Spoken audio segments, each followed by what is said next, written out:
یاد آتی ہے مجھے اہل مدینہ کی وہ بات کہ زندہ رہ گیا وہ تو انسان مدینے میں رہے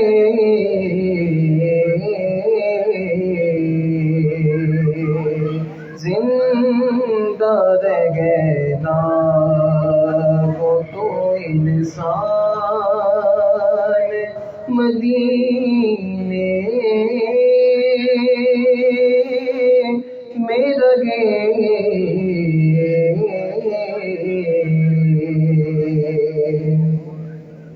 یوں ادا کرتے ہو شاخ محبت سے نماز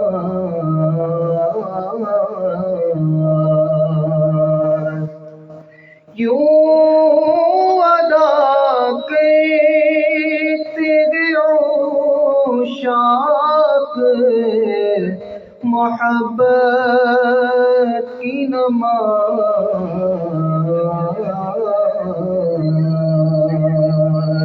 کہ سجدہ کعبے میں ہو اور دیہات مدینے میں رہے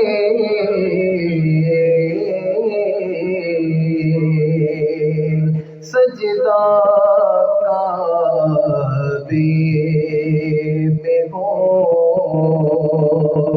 اور دھیان مدینے میں لگے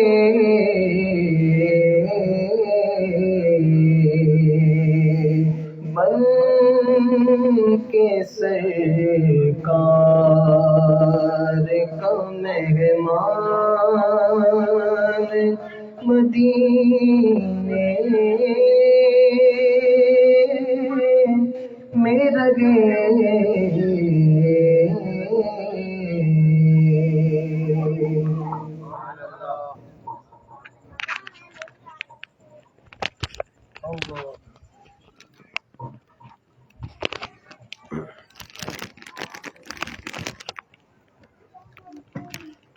الحمد لله رب العالمين والعاقبة للمتقين والصلاة والسلام على سيد الأنبياء والمرسلين وعلى آله وأصحابه أجمعين أما بعد فأعوذ بالله من الشيطان الرجيم بسم الله الرحمن الرحيم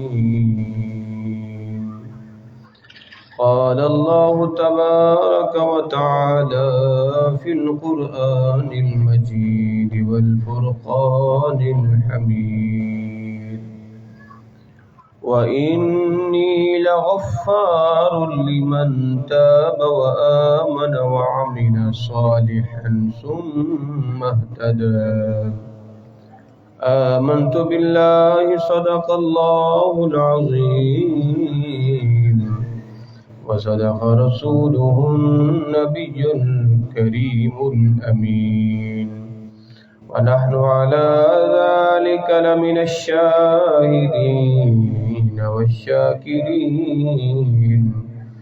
والحمد لله رب العالمين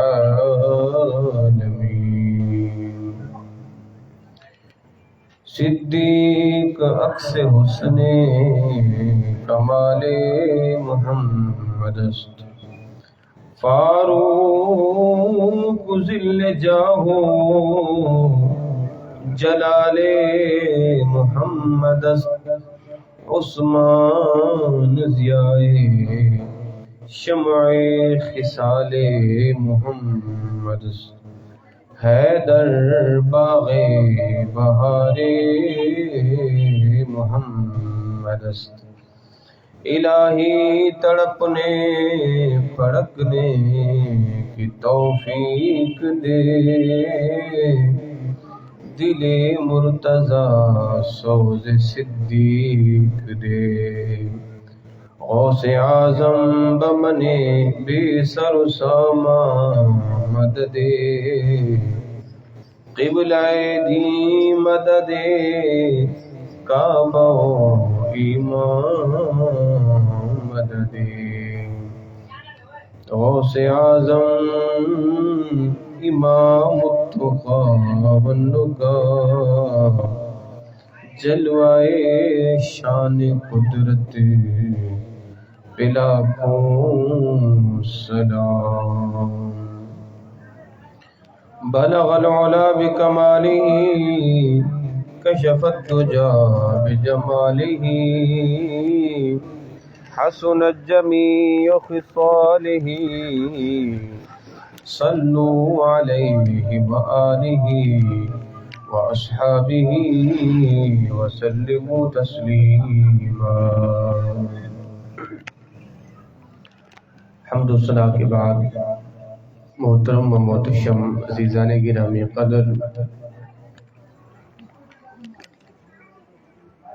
مختصر سی گفتگو آپ کی سماعتوں کے نظر، پھر انشاءاللہ اس کے بعد دعا اور ساتھ سلام۔ اللہ رب العزت سورۃ طٰہٰ میں ارشاد فرماتا ہے، آیت نمبر 82، وَإِنِّي لَغَفَّارٌ لِمَن تَابَ وَآمَنَ وَعَمِلَ صَالِحًا ثُمَّ اهْتَدَىٰ، کہ بے شک تیرا رب لغفار لمن تاب، بے شک تیرا رب جلد جو ہے وہ بخشنے والا ہے۔ کسے؟ لمن تابا، کہ جو توبہ کرے، وآمن اور ایمان لائے، وعمل صالحا اور نیک اعمال کرے، ثم اهتدیٰ، اللہ رب العزت پھر اسے ہدایت پر رکھتا ہے۔ پھر آگے ارشاد فرمایا، وما اعجلک عن قومک یا موسیٰ، اے موسیٰ تجھے کس چیز نے اپنی قوم سے جلدی آنے میں مبتلا کیا؟ قال هم اولائی علی اثری وعجلت الیک رب لترضی، اے میرے رب میں نے تیری طرف اس لیے جلدی کی تاکہ تم مجھ سے راضی ہو جائے۔ اب سورۃ طٰہٰ ہے، بیٹھ کے ایک کو بند کروں۔ اب اس کے اندر اللہ رب العزت نے جناب موسیٰ علی نبینا علیہ الصلاۃ والسلام اور آپ کی قوم کا ذکر کیا ہے، تو فرمایا وَإِنِّي لَغَفَّارٌ لِمَن تَابَ وَآمَنَ وَعَمِلَ صَالِحًا ثُمَّ اهْتَدَىٰ، بے شک تیرا رب جلد بخشنے والا ہے اسے کہ جو ایمان لائے اور اعمال صالحہ کرے، اور پھر اللہ اسے ہدایت پر رکھتا ہے۔ پھر آگے فرمایا وَمَا أَعْجَلَكَ عَنْ قَوْمِكَ يَا موسیٰ، جناب موسیٰ علیہ السلام کو اللہ رب العزت نے ارشاد فرمایا، اے کلیم آپ اپنی قوم میں سے 40 افراد کو چن کے کوہ طور پہ لے کے آؤ، اس لیے کہ اللہ رب العزت نے کوہ طور پر حضور جناب موسیٰ علی نبی علیہ السلام کو تورات عطا کرنی تھی، تو جناب موسیٰ علیہ السلام نے اپنی قوم کے 40 افراد تیار کیے اور انہیں اللہ رب العزت کی بارگاہ میں لے کے جا رہے تھے۔ تو جناب موسیٰ علیہ السلام اپنی قوم سے جلدی میں وہ کوہ طور پر پہلے پہنچ گئے اور ابھی آپ کی قوم وہ پیچھے تھی۔ تو اللہ رب العزت فرمایا وَمَا أَعْجَلَكَ عَنْ قَوْمِكَ يَا موسیٰ، اے موسیٰ تم نے اپنی قوم سے میرے پاس آنے میں جلدی کیوں کی؟ اپنی قوم کے ساتھ آتے تو آپ کی قوم تو پیچھے ہے اور آپ پہلے جو ہے وہ کوہ طور پر پہنچ گئے ہیں۔ اللہ اکبر۔ تو جناب موسیٰ علیہ السلام کے جواب کو اللہ رب العزت نے قرآن میں جگہ دی ہے۔ تو جناب موسیٰ علیہ السلام کیا فرماتے ہیں؟ قال هم اولائی علی اثری، اے پروردگار میری قوم میرے پیچھے آ رہی ہے۔ وعجلت الیک رب لترضی، اور پروردگار میں نے جلدی اس لیے کی تیری بارگاہ میں آنے کے لیے تاکہ تو مجھ پر راضی ہو جا، تاکہ تو مجھ پر راضی ہو جا۔ اب قوم بھی تو آ ہی رہی ہے نا، وہ بھی اللہ ہی کے بارگاہ میں آ رہی ہے، کوہ طور پہ آ رہی ہے، 40 افراد پیچھے ہیں، جناب موسیٰ آگے، تو جناب موسیٰ دوڑتے ہوئے کوہ طور پر پہلے پہنچ گئے۔ تو اللہ فرمایا اے کلیم آپ نے قوم سے پہلے آنے میں جلدی کیوں کی؟ فرمایا اس لیے میرے رب تو نے جو کہا تھا اے کلیم جاؤ اپنی امت کے 40 افراد کو لے کے آؤ، وہ تو آ رہے ہیں، اور میں نے تیرے حکم کی تعمیل میں ان سے جلدی کی تاکہ میں جلدی تیری بارگاہ میں آؤں اور تیری رضا کو طلب کر لوں۔ اللہ اکبر۔ اندازہ لگائیں کہ جناب موسیٰ علیہ السلام اپنی قوم سے دوڑ کر کوہ طور پہ پہلے پہنچتے ہیں، اس لیے کہ میرا رب مجھ سے راضی ہو جائے، میرا رب مجھ سے راضی ہو جائے۔ یہ تو انبیاء ہیں، انبیاء تو گناہوں سے پاک اور صاف ہیں، وہ تو معصوم عن الخطا ہیں، مگر رب کے حکم میں، رب کے حکم کی تکمیل میں جلدی کتنی کی جناب موسیٰ علیہ السلام نے؟ اے پروردگار میں تو اس لیے دوڑ کے آیا ہوں تاکہ تو راضی ہو جائے، تاکہ تو راضی ہو جائے۔ کاش کہ میرا اور آپ کا زندگی کا ہر لمحہ اللہ رب العزت کی بارگاہ میں یوں ہی جلدی والا ہو تاکہ اے پروردگار تو ہم سے راضی ہو جائے، تاکہ تو ہم سے راضی ہو جا۔ تو جناب موسیٰ علیہ السلام دوڑ کے آئیں اے پروردگار تو راضی ہو جا، اور ہم امت ہو کر رب کی بارگاہ میں دوڑ کر آنا تو بہت دور کی بات ہے، ہم تو خرمہ بھی چل کے نہ آئیں کہ رب ہم سے راضی ہو جائے، ہم تو رینگ کر بھی مسجدوں کو نہ آئیں کہ رب ہم سے راضی ہو جائے، اور کلیم اللہ ہو کے دوڑ کے کوہ طور پہ پہنچے اے پروردگار تو ہم سے راضی ہو جا۔ اللہ اکبر۔ یہ مقام تفکر ہے ہمارے لیے کہ ہم کس جگہ پہ کھڑے ہوئے ہیں۔ اللہ رب العزت سورۃ تحریم میں ارشاد فرماتا ہے یا ایھا الذین آمنوا توبوا الی اللہ توبۃ نصوحا، ایمان والو اللہ کی بارگاہ میں پکی سچی توبہ کرو۔ توبۃ نصوحا، ایسی توبہ کہ جس توبہ کے بعد پھر بندہ گناہ کی طرف پلٹ کے نہ جائے، ایسی توبہ کرو۔ اللہ اکبر۔ تو اللہ رب العزت کیا ارشاد فرماتا ہے کہ جب تم ایسی توبہ کرو گے تو پروردگار پھر تمہیں کیا عطا فرمائے گا؟ اللہ اکبر، اللہ اکبر۔ قرآن نے اس کا بھی نقشہ بیان کیا ہے یا ایھا الذین آمنوا توبوا الی اللہ توبۃ نصوحا عسى ربكم ان يكفر عنكم سيئاتكم، فرمایا کہ جب تم یوں پکی سچی توبہ کرو گے تو پھر تمہارا رب تمہاری گناہوں کو، تمہاری خطاؤں کو مٹا دے گا۔ عسى ربكم ان يكفر عنكم سيئاتكم، ان قریب تمہارا رب تمہاری خطاؤں کو، تمہارے گناہوں کو، تمہاری لغزشوں کو معاف فرما دے گا، اور پھر مالک انعام کیا دے گا؟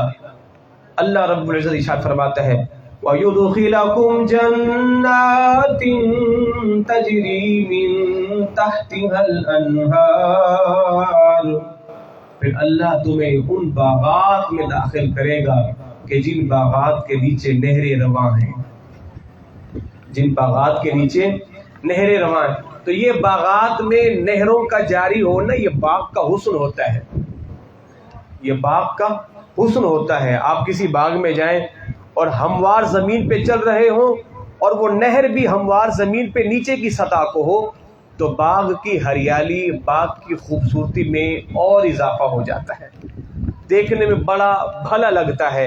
آپ کسی وادی میں جائیں، آپ کسی جو ہے آبشاروں میں جائیں اور آپ دائیں بائیں نہریں دیکھیں، چھوٹی چھوٹی ندیاں ہوں اور پانی کی روانی ہو، اور پانی کے اندر سفید جیسی دودھ جیسی سفید جھاگ ہو، تو آنکھوں کو کتنا بھلا لگتا ہے۔ تو اللہ بھی ارشاد فرما رہا ہے وَيُدْخِلَكُمْ جَنَّاتٍ تَجْرِي مِن تَحْتِهَا الْأَنْهَارُ، وہ باغات جس کے نیچے نہریں بہتی ہے۔ یوم لا یخزی اللہ النبی والذین آمنوا معه، اللہ فرماتے ہیں قیامت کے دن نہ ہم نبیوں کو رسوا کریں گے اور نہ اہل ایمان کو رسوا کریں گے، نہ ان کے ساتھ جو ایمان لائے ہوں گے نہ ان کو رسوا کریں گے۔ قیامت کے دن رسوائی نہیں ہے، اہل ایمان کے لیے رسوائی نہیں ہے۔ اللہ کیا ارشاد فرماتا ہے نورہم یسعی بین ایدیہم وبایمانہم، اللہ فرماتا ہے قیامت کے دن اہل ایمان کے آگے پیچھے دائیں بائیں نور ہوگا، دائیں بائیں نور ہوگا، اور وہ نور کے سہارے چل رہے ہوں گے۔ یاد رکھے گا پل صراط بال سے زیادہ باریک، تلوار سے زیادہ تیز، یہ تو آپ نے سن رکھا تھا۔ ایک اور چیز کا بھی اضافہ کر لیں، پل صراط ہے بھی اندھیرے میں، پل صراط ہے بھی اندھیرے کے اندر، یعنی یہ دیکھیں خوف در خوف، ایک تو بال سے زیادہ باریک، تلوار سے زیادہ تیز، اور ہے بھی اندھیرے میں، روشنی نہیں ہے، پل صراط پر روشنی نہیں ہے۔ مگر حضور کے جو غلام ہیں جب وہ پل صراط پر جائیں گے اللہ ان کے لیے نور کا اہتمام فرمائے گا۔ وہ نور کون سا ہوگا؟ وہ ایمان کا نور ہوگا، اس لیے کہ کافر بدبخت بے ایمان ہے، ان کے پاس نور نہیں ہے، جب نور نہیں ہے تو روشنی نہیں ہوگی۔ اور اہل ایمان کا کیا معاملہ ہے؟ اللہ کیا فرماتا ہے نورہم یسعی بین ایدیہم وبایمانہم، ان کے دائیں بائیں نور جو ہے وہ چلتا ہوا ان کو نظر آئے گا، ان کے دائیں بائیں آگے پیچھے نور ہوگا۔ اور اہل ایمان کیا کہیں گے یقولون ربنا اتمم لنا نورنا واغفر لنا، اے پروردگار اس نور کو ہمارے لیے اور مکمل کر دے، اس نور کو اور مکمل کر دے، یعنی اس نور کو کہاں تک ہمارے ساتھ رکھ؟ جنت کے دروازے تک، یہ نور ہمارے ساتھ جنت کے دروازے تک رہے، اس لیے کہ مشکل سفر جو ہے وہ جنت کے دروازے تک ہے، آگے تو پھر آسانیاں ہی آسانیاں ہیں۔ تو مومن کیا کہیں گے یقولون ربنا اتمم لنا نورنا واغفر لنا، کہیں گے اے پروردگار تو ہمیں معاف فرما دے، واغفر لنا واغفر لنا انک علی کل شیء قدیر، اے پروردگار تو ہر چاہے پر قادر ہے، تو ہر اس چیز پر قادر ہے جو تیری شایان شان ہے۔ ربنا اغفر لنا، مالک تو ہمیں معاف فرما، تو ہمیں معاف فرما، تو ہمیں معاف فرما۔ تو اللہ رب العزت نے اہل ایمان کو کتنی بڑی خوشخبری دنیا میں دے دی ہے، فرمایا اے غلامان محمد تمہیں پریشان نہیں ہونا، اللہ رب العزت نے تمہارے لیے نور کا اہتمام فرمایا ہے، اور جس نور کی روشنی میں تم قیامت کے دن پل صراط سے پار ہو کر انشاءاللہ سرکار کی معیت میں جنت میں داخل ہو جاؤ گے۔ اللہ اکبر۔ تو عزیزان گرامی قدر، یہ قرآن پاک کی میں نے 2 آیات بینات سورۃ طٰہٰ اور سورۃ تحریم میں سے میں نے مختصر حصہ جو ہے وہ ترجمہ تفسیر و تشریح کے ساتھ آپ کی سماعتوں کے نظر کیا ہے، اس لیے کہ پیغام قرآن کا مقصد یہی ہے کہ قرآن پڑھ کے سنایا جائے، قرآن پڑھ کے سنایا جائے، اور جب قرآن ہی پڑھ کے نہیں سنائیں گے تو ظاہر ہے پھر قوم قرآن سے نا آشنا رہے گی، تو قرآن پڑھ کے قوم کو سنایا جائے۔ اب ظاہر ہے اب اس کے لیے اتنی وقت میں گنجائش نہیں ہے کہ تسلسل کے ساتھ قرآنی آیات بینات کو جو ہے وہ پڑھ کے سنایا جائے۔ بہرحال اللہ رب العزت ہم سبوں کو قرآن پاک کی تلاوت اور قرآن پاک کو سمجھ کر اس پر عمل کرنے کی توفیق عطا فرمائے۔ جو حضرات قرآن پاک کو ترتیب کے ساتھ سننے کا ذوق اور شوق رکھتے ہیں، ہماری بزم ہے بزم امام احمد رضا کہ جہاں ہم تسلسل کے ساتھ پہلے پارے سے ہم نے شروع کیا ہے، مکمل قرآن پاک ختم کرنے کا عزم ہے زندگی نے وفا کی، تو اللہ کی فضل و کرم سے 5 سے 6 بزموں میں ہمارا پہلا پارہ جو ہے وہ مکمل ہونے کے قریب ہے۔ تو جو حضرات سننے کے خواہش مند ہوں تو آپ ہمارے فیس بک پر کے اوپر بھی تسلسل سے کے ساتھ قرآنی آیات بینات کو بھی سن سکتے ہیں۔ عزیزان گرامی قدر، یہ چند ایک آیت بینات تھی۔ اللہ ہم سبوں کو دین متین پر چلنے کی توفیق عطا فرمائے۔ اللہ رب العزت ایک اور جگہ ارشاد فرماتا ہے، یا ایھا الذین آمنوا ادخلوا فی السلم کافۃ، اے ایمان والو اسلام میں مکمل داخل ہو جاؤ۔ ہم اسلام پر عمل کرتے ہیں، جزوی طور پر عمل کرتے ہیں، کلی طور پر عمل نہیں کرتے۔ ہم اسلام کے پابند ہیں جزوی طور پر، کلی طور پر نہیں۔ اس کی واضح مثال کہ نماز جمعہ تو پڑھتے ہیں، نماز پنجگانہ نہیں پڑھتے، نماز عید تو پڑھتے ہیں، نماز جمعہ نہیں پڑھتے، الاعمال الحفیظ۔ تو یہ کیا، یہ جزوی عبادت ہے، کلی عبادت نہیں ہے۔ نماز جنازہ میں آئیں گے، نماز پنجگانہ میں نہیں، تو یہ جزوی عبادت ہے، کلی عبادت نہیں ہے۔ اب ایک اور مثال آپ اندازہ لگائیں، رمضان المبارک ہو یا عید الاضحیٰ کا دن ہو، اور وہ دن بڑا ہی اہل ایمان کے لیے مسرت اور راحت کا بھی دن ہوتا ہے۔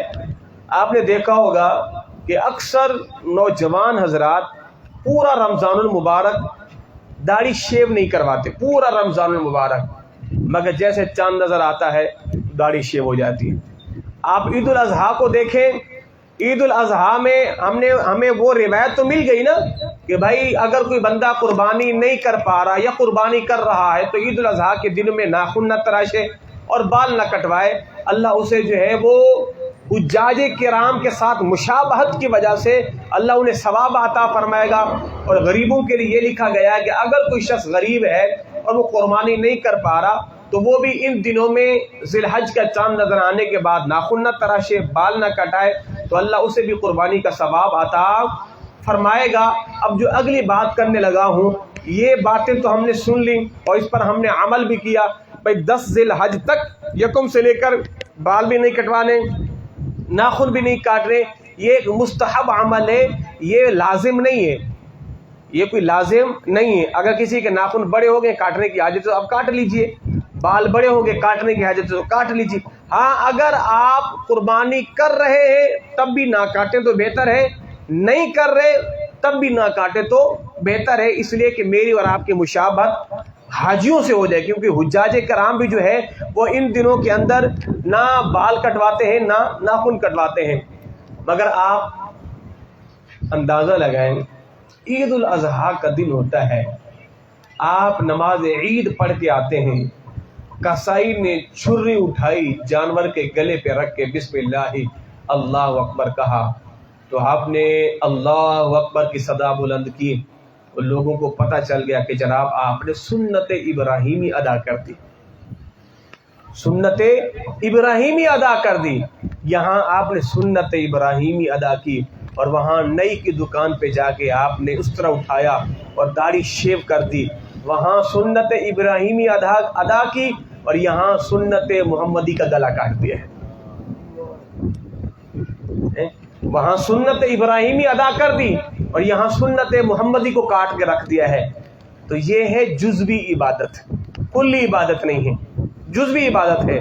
سنت ابراہیمی آپ نے بڑے ذوق بڑے شوق کے ساتھ ادا کی، اور جس کے لیے آپ نے ایک ایک پائی جمع کی اور قیمتی جانور بھی لائے، مگر جب سنت محمدی کی بات تھی تو آپ نے بھرے بازار میں اس کو مڑوا کے کچرے کی نظر کر دیا۔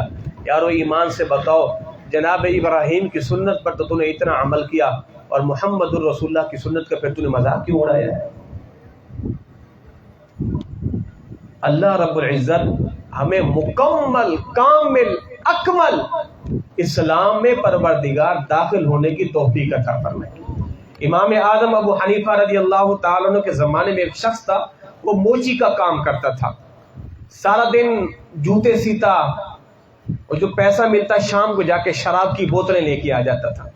آج بھی ہمارے اس معاشرے میں ہے نا اس طرح کے شرابی کبابی جو شراب کی جو ہے وہ بوتلیں لے کے جو ہے وہ مست ہوتے ہیں۔ الاعمال الحفیظ، سنو میرے مدنی آقا نے فرمایا کہ جس نے دنیا میں شراب کا ایک گھونٹ پیا نا، اللہ اسے جنت کی پاکیزہ شراب نہیں پلائے گا۔ جس نے دنیا میں شراب پی، اللہ اسے آخرت کی شرابا طہورا وسقاہم ربہم شرابا طہورا، اللہ فرماتے ہیں ہم اسے جنت کی پاکیزہ شراب نہیں پلائیں گے۔ اور جنت کی شراب کیسی ہے؟ ختامہ مسک۔ آپ یوں سمجھیں کوئی چیز برانڈڈ ہو نا تو اس پر کوئی نہ کوئی اس کا لوگو ہوتا ہے، کوئی نہ کوئی اس کی اسی پہچان ہوتی ہے، یہ جناب وہ بالکل سیل پیک ہوتی ہے، جناب بالکل اوریجنل ہے۔ قرآن بھی کہتا ہے ختامہ مسک، جو جنت کی شرابیں ہوں گی اس پر مشک یعنی مشک کی جو مہریں لگی ہوئی ہوں گی، اور کہا جائے گا یہ پاکیزہ شراب ان اہل ایمان کے لیے ہے کہ جنہوں نے دنیا کی گندی شراب کو نہیں پیا ہوگا۔ لا يصدعون عنها ولا ينزفون، اب یہ الگ موضوع ہو جائے گا۔ اللہ فرماتا ہے کہ جب اہل ایمان جنت کی پاکیزہ شراب پئیں گے ان کا دماغ بھی خراب نہیں ہوگا، ان کے دماغ میں چکر بھی نہیں آئے گا، اپنے ہوش و حواس میں رہیں گے۔ لا يصدعون عنها ولا ينزفون، ان کا دماغ خراب نہیں ہوگا، بہکیں گے نہیں، بالکل اپنے ہوش و حواس میں رہیں گے، جنت کی پاکیزہ شراب بھی پئیں گے اور اللہ کی حمد بھی بیان کریں گے۔ اللہ اکبر۔ تو میں بات کرتا ہوں وہ جو موچی تھا نا، وہ سارا دن کی کمائی کر کے شام کو شراب کی بوتل لے آتا۔ آج بھی ہمارے اس معاشرے کے اندر ایسے ہیں کہ کمانے کو کچھ بھی نہیں ہے مگر کہیں سے کچھ نہ کچھ کسی کا چوری کر کے یا تو چرس پینی ہے یا بھنگ پینی ہے یا اس طرح کے کسی نشے میں لگ جانا ہے۔ کوئی جواری ہے تو جوا کھیلے گا، کوئی سٹے باز ہے تو سٹا کھیلے گا، یوں جو ہے وہ اس کا پیسہ آ جائے۔ اور پھر ہم نے کئی ایسے لوگوں کی کہانیاں بھی پڑھی ہیں کہ جو شراب کے عادی تھے، جوئے کے عادی تھے، گھر بھی بیچا، آخر میں گھر والوں کو بھی بیچا ہے۔ آپ نے کئی ایسی کہانیاں پڑھی ہوں گی، گھر بیچا، گھر والوں کو بھی بیچا ہے۔ الاعمال الحفیظ۔ تو وہ جو موچی تھا وہ جناب علی کیا کرتا تھا، وہ شراب کی بوتلیں لاتا اور گھر کے اندر محفل سجاتا اور نشے میں دھت رہتا۔ اور امام اعظم ابو حنیفہ کا پڑوسی تھا، لوگوں نے شکایت کی، آپ اس کے پاس گئے، فرمایا کہ میاں دیکھو یہ جو تم کام کرتے ہو بڑا غلط کام ہے، تم یہ کام نہیں کیا کرو۔ اس نے سنی انسنی کر دی۔ ایک دن کے اجالے میں شراب کی مستی میں دھت تھا، اتنے میں وہاں کی پولیس آئی، وہاں کے شرطے آئے، اس موچی کو اٹھا کے لے گئے۔ اچھا جب وہ شراب پیتا تھا نا تو ایک شعر پڑھا کرتا تھا، وہ شعر کا مفہوم یہ ہے، وہ کہتا تھا دیکھو لوگوں نے ایک باہمت نوجوان کو ضائع کر دیا ہے کہ جو سرحدوں پہ جا کے پہرے دیتا، لوگوں نے ایسے نوجوان کو ضائع کر دیا ہے۔ یعنی وہ اپنے بارے میں کہتا تھا کہ ایسے باہمت نوجوان کو ضائع کر دیا ہے۔ جب اس کو پولیس پکڑ کے لے گئی، امام اعظم رضی اللہ تعالیٰ کو پتہ چلا، فرمایا کہ وہ بندہ کہاں ہے؟ کہ جناب اس کو پولیس پکڑ کے لے گئی ہے۔ فرمایا اچھا۔ امام اعظم قاضی کے پاس تشریف لے گئے اور فرمایا کہ آپ نے میرا ایک پڑوسی تھا، موچی شرابی تھا، اس کو پکڑا ہے۔ اتنے میں وقت کے حاکم کو پتہ چلا، وہ اپنی مسند چھوڑ کر امام اعظم کے پاس آیا، اور وہ امام اعظم کا شاگرد بھی تھا کہ حضرت کیا ہو گیا ہے؟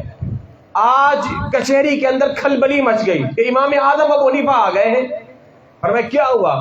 فرمایا حضرت آپ نے میرا پڑوسی پکڑا ہے، موچی تھا، شراب پیتا تھا، میں اس کی ضمانت لیتا ہوں، آج کے بعد شراب نہیں پی گا، اس کو چھوڑ دو۔ بس شخصی ضمانت؟ فرمایا کہ میری ضمانت اس کو رہا کر دو۔ کہا ٹھیک ہے جی۔ امام اعظم ابو حنیفہ کی ضمانت پر اس کو رہا کر دیا۔ اب آپ نے کیا کیا؟ آپ نے اس کا ہاتھ پکڑا، اب اس کا ہاتھ پکڑ کے آ رہے ہیں اور آپ اسی کا شعر اسی کو سنا رہے ہیں۔ وہ جو کہتا تھا نا اپنی قوم سے شراب کے نشے میں کہ قوم نے ایک نوجوان باہمت نوجوان کو ضائع کر دیا ہے، آپ نے اس کا ہاتھ پکڑا اور ہاتھ پکڑ کے یوں ہاتھ لہراتے ہوئے ہاتھ بلند کیا، پر میں سن آج میں نے ایک باہمت نوجوان کو ضائع ہونے سے بچا لیا ہے، آج میں نے ایک باہمت نوجوان کو ضائع ہونے سے بچا لیا ہے۔ اللہ اکبر۔ پھر وہ کیا تھا، امام اعظم ابو حنیفہ رضی اللہ تعالی عنہ کے ہاتھ پر وہ توبہ کرتا ہے اور پھر پکا سچا عابد زاہد بن جاتا ہے۔ پھر علماء کرام نے یہاں تک بھی لکھا ہے ایک ایسا وقت بھی آیا کہ کوفہ کے بڑے بڑے علماء میں ایک نام اس کا بھی آتا تھا۔ کوفہ کے بڑے بڑے علماء میں ایک نام اس کا بھی آتا تھا کہ جس کا ہاتھ امام اعظم رضی اللہ تعالی عنہ نے پکڑا ہے۔ تو یہ جو محفل سجائی گئی ہے، اب اس میں جتنے بھی نوجوان بیٹھے ہیں، اس لیے کہ ہمارا اسلام یہ کہتا ہے کہ گناہ سے نفرت ہونی چاہیے، گناہ گار سے نفرت نہیں ہونی چاہیے۔ آپ گناہ سے نفرت کریں، گناہ گار سے نفرت نہیں کریں۔ اس لیے نوجوانوں، آپ جیسا باہمت نوجوان ضائع نہیں ہونا چاہیے۔ آپ جیسا باہمت نوجوان ضائع نہیں ہونا چاہیے۔ اور کوئی یہ نہ کہے علاقے کا بڑا باہمت نوجوان، بڑا ایکٹیو، بڑا کرتا دھرتا نوجوان ضائع ہو گیا ہے، گلیوں میں چوکوں میں بیٹھ بیٹھ کے اپنی جوانی کو برباد کر دیا ہے۔ کیا فائدہ؟ جوانی کے اندر بھی اسی تھلے پہ بیٹھتے تھے، بچپن میں اسی تھلے میں بیٹھتے تھے، اور بڑھاپے کے اندر بھی اسی تھلے میں بیٹھے ہوئے ہیں۔ بھلا بتاؤ، تم نے ساری زندگی تھلے کی وقف کر دی ہے، ساری زندگی کو اس چوک کے لیے تم نے وقف کر دیا ہے۔ چھوٹے تھے وہیں بیٹھتے تھے، جوان ہوئے، بوڑھے ہو گئے، ابھی وہ بھی اسی جگہ پہ گردن ہلائے بیٹھے ہوئے ہیں۔ اللہ نے تمہیں اس لیے پیدا کیا تھا۔ تو کوئی یہ نہ کہے کہ وہ باہمت علاقے کا نوجوان ضائع ہو گیا ہے۔ نہیں نہیں نہیں نہیں، بلکہ آپ نے اپنی ہمتوں کو دین کے کاموں میں صرف کرنی ہے، اپنی ہمتوں کو دین کے کاموں میں صرف کرنی ہے۔ اللہ اکبر، اللہ اکبر۔ حضرت امام مالک بن دینار رضی اللہ تعالی عنہ آپ فرماتے ہیں کہ ایک مرتبہ میں نہر کے پاس سے گزرا تو ایک شخص وہ نہر پہ بیٹھا وضو کر رہا تھا۔ تو آپ فرماتے ہیں کہ وہ قریب تھا کہ نہر میں جا کے غسل کرتا۔ فرمایا کہ اتنے میں اسے اپنے گناہ یاد آ گئے تو فوراً نہر سے اٹھ کے واپس آ گیا۔ تو آپ نے فرمایا کہ او خدا کے بندے، اچھا وہ تو نہر میں غسل نہیں کیا۔ کہا کیوں؟ کہا اس لیے اگر تو نہر میں غسل کرتا تو نہر تجھے اٹھا کے ڈبکیاں دے دے کے تجھے مار دیتی، اس لیے کہ تیرے گناہوں کی نحوست اتنی ہے، تیرے گناہوں کی نحوست اتنی ہے۔ تو بعض دفعہ ایک گناہ گار کی نحوست پورے گھر میں آتی ہے۔ بھئی جناب موسیٰ، جناب عیسیٰ علیہ السلام کے زمانے میں وہ شخص تھا نا، آپ نے دعا کی پروردگار بارش نازل فرما۔ اللہ نے کیا فرمایا؟ فرمایا کہ اے نبی، آپ کے درمیان ایک ایسا شخص بھی ہے جو گناہ گار ہے، اس کو اس محفل سے باہر نکالو، پھر بارش اترے گی۔ پہلے اس کو باہر کرو، اس منحوس کی وجہ سے بارش نہیں آ رہی۔ اللہ اکبر۔ جناب کریم اللہ نے اعلان کیا، فرمایا سنو، تم میں سے جو شخص گناہ گار ہے، جس نے رب کو ناراض کیا ہے، وہ خود بخود اس محفل سے چلا جائے، اس لیے کہ اس کی وجہ سے آج قوم قحط سالی میں مبتلا ہو چکی ہے۔ اب وہ نوجوان دل ہی دل میں توبہ کرتا ہے، اے پروردگار آج تو مجھے لوگوں کے سامنے رسوا ہونے سے بچا لے، میں پکا وعدہ کرتا ہوں پھر کبھی گناہ نہیں کروں گا۔ تو مجھے لوگوں کے سامنے رسوا نہیں کر، میں وعدہ کرتا ہوں۔ اللہ اکبر۔ پھر کیا تھا، اچانک بارش کا اترنا شروع ہو گیا، خوب بارش برسی۔ جناب موسیٰ علیہ السلام، توجہ رکھے گا، اللہ کی بارگاہ میں دعا کرتے، پروردگار وہ بندہ تو نکلا نہیں ہے، تو پھر بارش کا اترنا کیسے ہے؟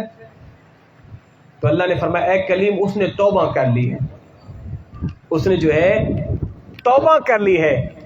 تو جناب کلیم اللہ کیا فرماتے ہیں، اے پروردگار وہ ہے کون، ذرا مجھے اس کا پتہ تو دے، وہ ہے کون، میں اس کو دیکھنا چاہتا ہوں، ذرا مجھے اس کا پتہ تو دے۔ رب نے فرمایا اے کلیم، جب اس نے گناہ کیا تھا میں نے تب آپ کو اس کا پتہ نہیں دیا کہ کہیں اس کا عیب ظاہر نہ ہو جائے، اب جب کہ اس نے توبہ کر لی ہے تو میں اب کیوں آپ کو اس کا پتہ دوں؟ جب وہ گناہ گار تھا تب میں نے آپ کو اس کا پتہ نہیں دیا، اب رب نے اس کی وجہ سے بارش نازل کی ہے تو اب میں کیوں اس کے عیبوں کو کھولوں؟ اور میں کہ اے کلیم، جس کی وجہ سے بارش نہیں ہو رہی تھی اب اسی کی وجہ سے بارش ہو رہی ہے، بس آنے کی دیر ہے رب کی بارگاہ میں۔ وہ کیا معاف کرنے میں دیر لگاتا ہے؟ وہ تو آنن فان بس آیا ٹھیک ہے معاف کر دو، معاف ختم۔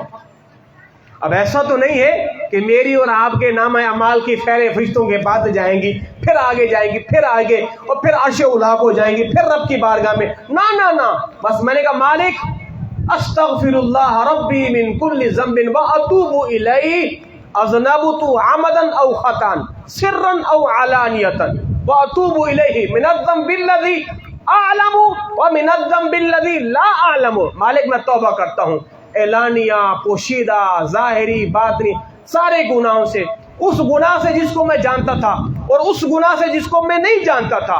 تو غیبوں کا جاننے والا ہے، تو عیبوں کو چھپانے والا ہے۔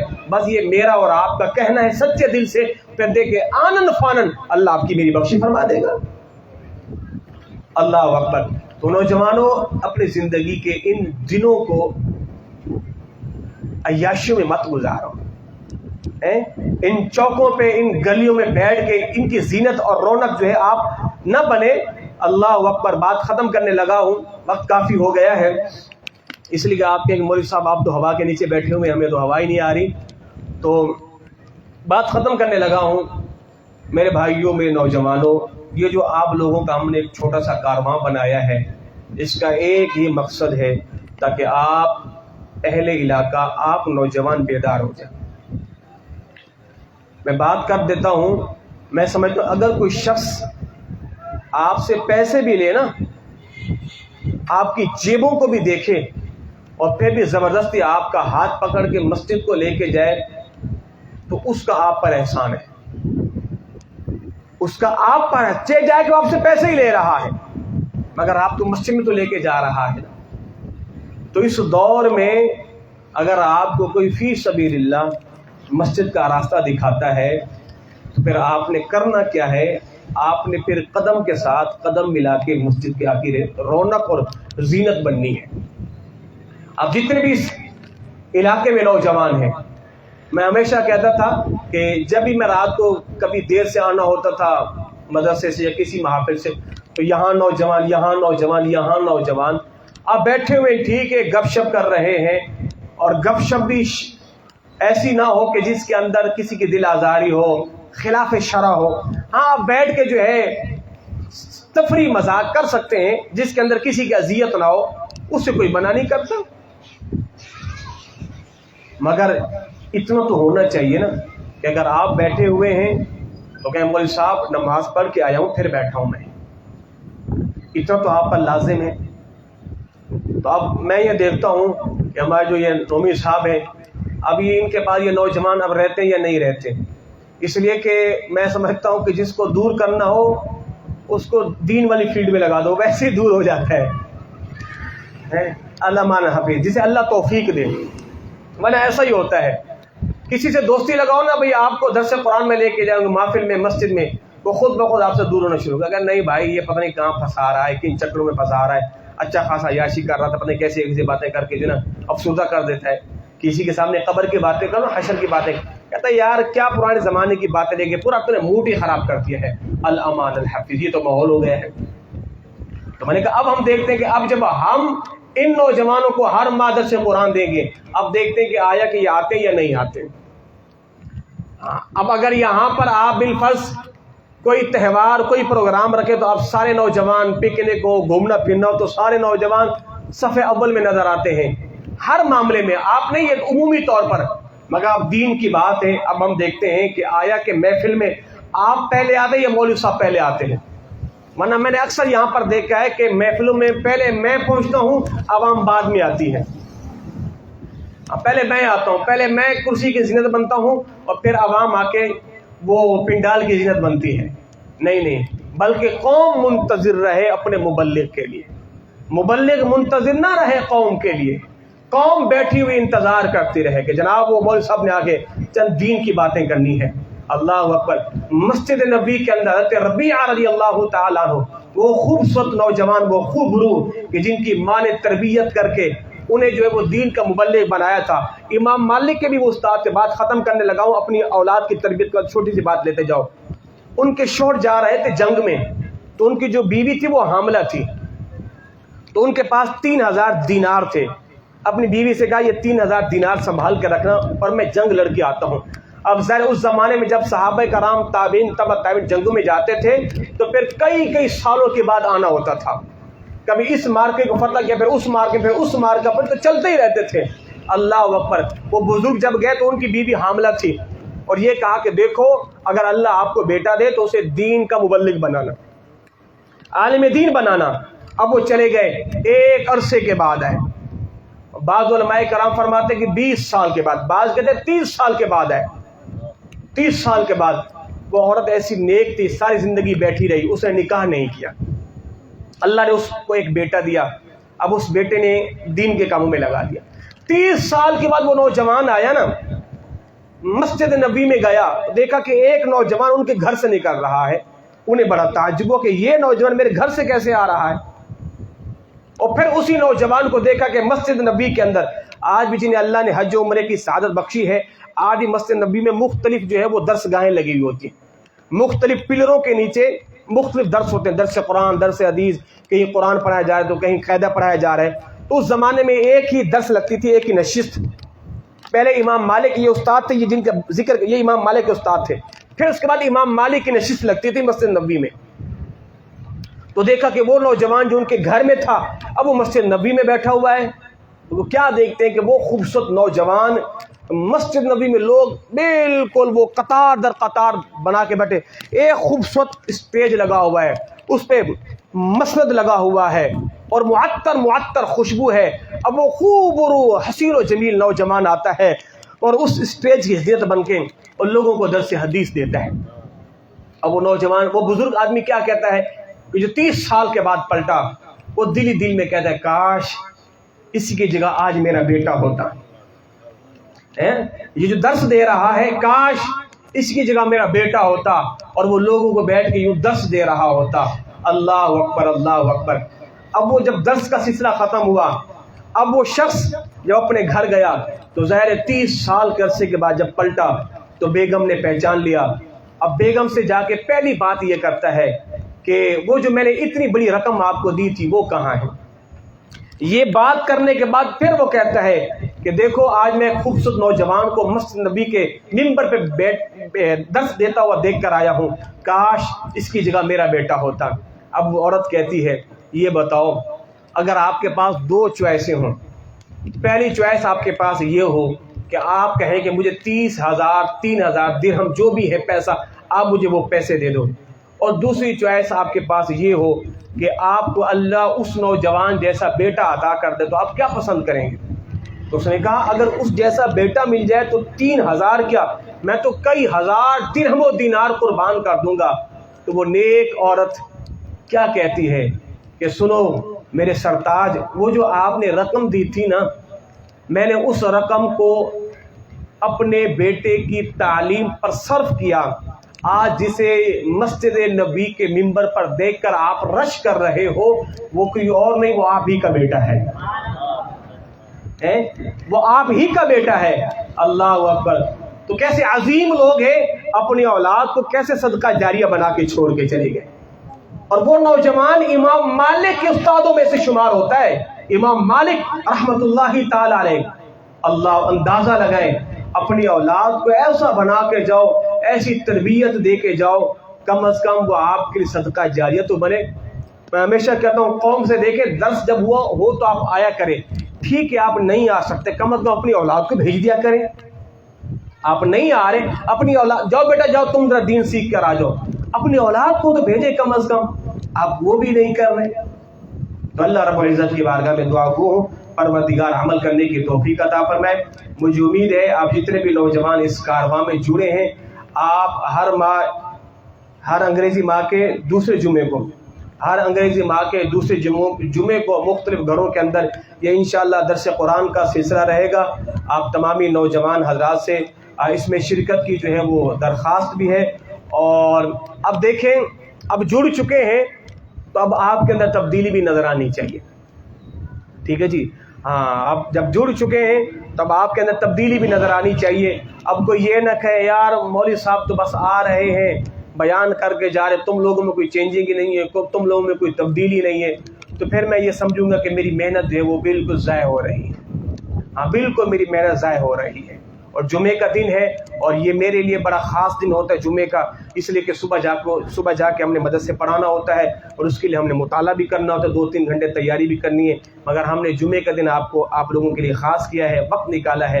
تو آپ نے کرنا کیا ہے میرے نوجوان بھائیوں دوستوں، سب سے پہلے میری یہ گزارش سمجھیں، میری فریاد سمجھیں، اگر کہیں میں ہاتھ بھی جوڑ لیتا ہوں، وہ یہ ہے کہ نوجوانوں آپ اپنے چہروں پہ داڑھیوں کا نور سجا لو، داڑھیوں کا نور سجا لو. خدا کی قسم مرنے کے بعد آپ کا چہرہ تر و تازہ ہوگا. ہاں آپ کا چہرہ روشن ہوگا، آپ کا چہرہ نور علی نور ہوگا کہ جب آپ کی داڑھی نے آپ کے سینے کو جو ہے وہ زینت بخشی ہوئی ہوگی. پہلا کام تو آپ یہ کریں. باقی رہا رشتوں کا مسئلہ تو میرے بھائی میں آپ کو لکھ کے دے دوں گا، اللہ کی قسم آپ کمارے نہیں مریں گے. ہاں آپ کمارے مریں گے نہیں. ہاں اور آپ کے لیے رشتوں کی لائن لگ جائے گی. بس کام یہ کریں سنت رسول کو اپنے چہرے پہ سجا لیں، سنت رسول کو اپنے چہرے پہ سجا لیں. اللہ اکبر. اور دوسرا کام نماز پنجگانہ کی آپ آزاد پابندی کرنی ہے. پابندی کریں گے نا انشاءاللہ، انشاءاللہ نماز پنجگانہ کی. اور اپنے گھروں کے اندر بھی نماز پنجگانہ کی پابندی کا ماحول بنانا ہے. ہاں جب آپ اٹھ کے جائیں تو گھر والوں سے کہیں چلیں جی آج جس نے نماز عشاء نہیں پڑھی فوراً اٹھو چلو نماز عشاء پڑھو، پھر آ کے سوئیں. کھانا نہیں کھایا تو چلے پھر نماز عشاء پڑھیں گے، پھر آ کے کھانا کھائیں گے. نماز فجر ہو آپ کا موبائل الارم بجنا شروع ہو بالکل اٹھ کے بیٹھ جائیں پرانے بابوں کی طرح. اٹھو بھائی تم بھی اٹھو نماز پڑھو، چلو اٹھو اٹھو اٹھو اٹھو اٹھو. گھر میں کوئی شخص بغیر نماز کے سونا نہیں چاہیے. بالکل آپ کو اگر مجھ سے بڑی سخت باتیں کر رہے ہو، اگر یہ فارمولہ اپنایا تو شاید ہماری تو سونے کی جگہ بھی چینج ہو جائے گی. نہیں میرے بھائیوں، بھائی یہ 1 ہفتہ مشقت آپ کر لیں، اب پھر آپ دیکھیے خدا کی قسم دعائیں دیتے پھریں گے. آپ حضرات 1 ہفتہ مشقتیں کر لیں. آپ کے گھر میں آپ کی بیوی نماز نہ پڑھے، بڑے افسوس کی بات ہے نا یار. وہ مرد ہی کیا ہے یار کہ جو اپنی بیوی کو نماز کے لیے بھی نہ اٹھا سکے. اب وہ کہیں مولوی صاحب میری بیوی تو سنتی نہیں ہے، تو میری میاں پھر ایسا کرو بیگم کی چوڑیاں اتار کے پھر آپ خود ہی پہن لو.